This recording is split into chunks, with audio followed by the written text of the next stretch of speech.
stage of life or non-life of a company, what local country specifics it has to deal with.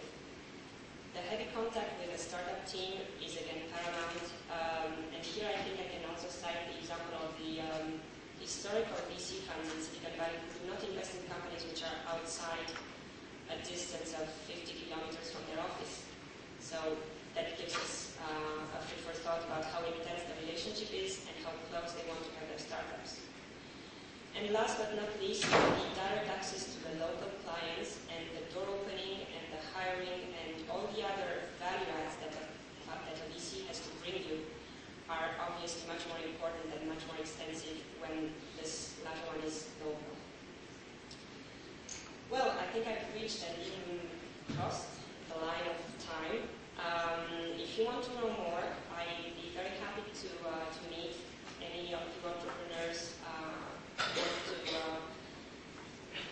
learn more about how startup capital can help you. Learn more about business plan orientation. So this is something that we do on a regular basis, sit down and undo and redo a company's business plan. Learn more about the dangers and the benefits of taking money from venture capital or from that matter from any investor and how you have to deal with that. Dissect the investment terms and conditions. Again, this is something that is very, very important. You might have found the right partner, you might have found the right amount of money at the right time, but there's a huge amount of attention to be given to what you sign, what expectations you raise on both sides of the table. And lastly, who the international VCs that suit you are, because of course there's a huge spectrum, but you have to find the right pair. And with that, I'll leave you with my contact details and a small mistake in the way of saying thank you in Polish. Thank you.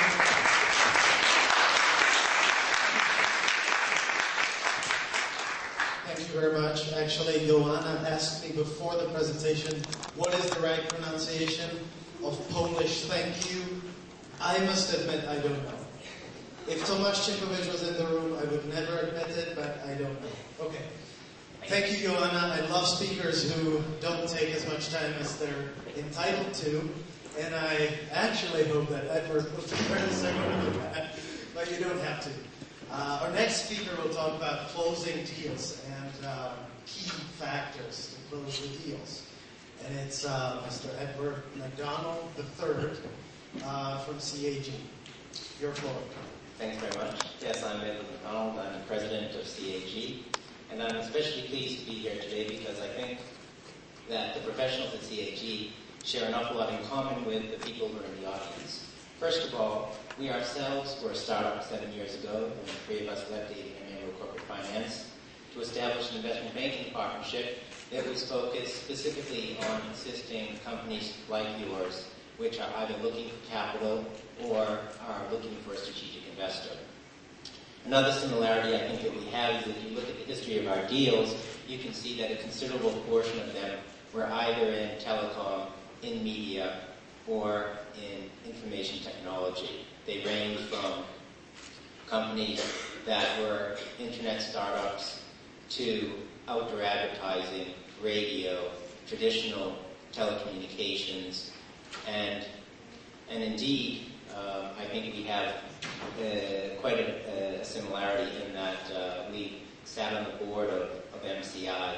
We've also been on the other side looking at companies like yourselves as investment opportunities.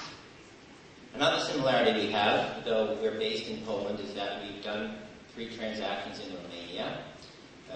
2 of them were transactions where we advised sellers, and the sellers in each of those instances were a combination of private equity as well as the founder management teams. Those transactions were Luxton Lighting, where the management team bought the venture capitalists out with a loan from Citibank, and another transaction where we represented Aresta, and the founder of the company was Credison, which was sold to Settlement. And finally, I think it's worth pointing out that we have a very long association with venture capital. If you look at the 6 deals that we've done so far in 2007, you can see that with the exception of FIBA Software, which is the 3rd Romanian deal which we've where we were advising a Polish strategic called Asseco in purchasing that company. All of the other transactions involved a combination of venture capital and founding management. We represented enterprise investors in selling a company called Nomi. We raised capital via 3TS for a company in Poland called TMS Brokers.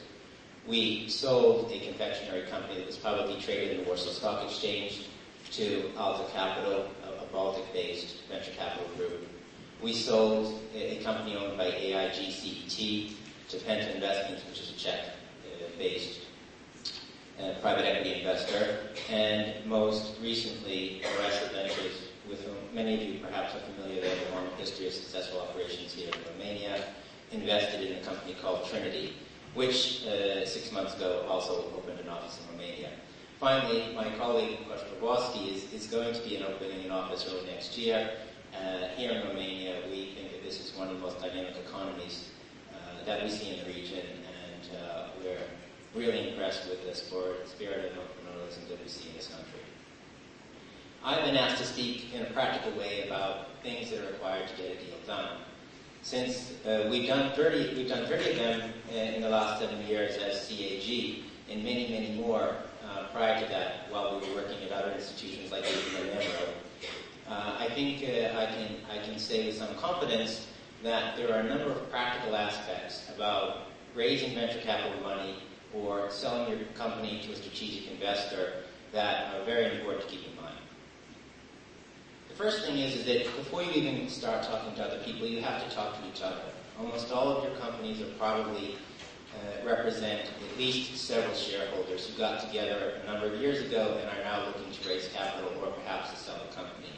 It's really critical that you all have a clear understanding of what your goals are, and that you have a clear understanding about what your minimum price expectations are, and very importantly is that you're legally organized in such a way that no one single shareholder, unless it's the majority shareholder of the company who's truly the founder and all of the energy, has a veto right over an eventual transaction. We have seen in many occasions where transactions don't close, it's because the shareholders cannot agree amongst themselves as to the best direction forward. So I would strongly advise, before you waste a lot of time looking for capital or trying to sell your company, that you yourself sit down and talk and have a very clear understanding of where you want to be and what your goals are. Another very important and sometimes overlooked aspect of looking for capital or selling a company is that you need to keep the company growing, and you need to spend most of your time every day on making sure that its operation is successful. I can assure you that it will be extremely difficult to sell your company if, because you're so focused on doing that, the business operations themselves begin to falter. So in that respect, we really strongly emphasize that people develop realistic budgets, and that they remember every day that unless those budgets are being met, your chances of having a successful closing are in fact quite limited. One other aspect, many of you will remember from the internet boom of several years ago, there was a feeling that anybody who could put together a decent PowerPoint presentation was likely to receive $10, $20, or $30 million. In fact, that's no longer the case today, but it's also equally fair to say if you can't put together a very decent PowerPoint presentation, you probably won't get the money either. And it's very important that when you go out to investors who will tell you that they receive literally 10, 20 proposals every month, all of which they have to consider, it's just human nature that they will do a pre-selection on the basis of the quality of the materials you first send to them. So I would emphasize very much that you put a lot of time and effort into positioning your company in the context of those materials. And there's a few other aspects involved in the process, like a data room, whereby when you put together information about your company, the more organized the information is, the better indexed it is. And frankly, if you can afford it, if it can be an electronic data room, the more professional impression that you'll create about your company. And if the data room is well organized, people will tend to assume, correctly or incorrectly, that the company is also pretty well organized.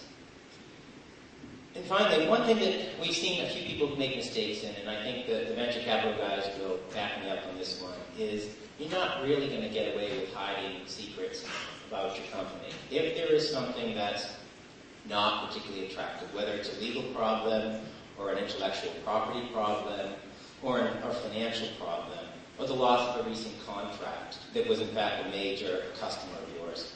These types of things are not worth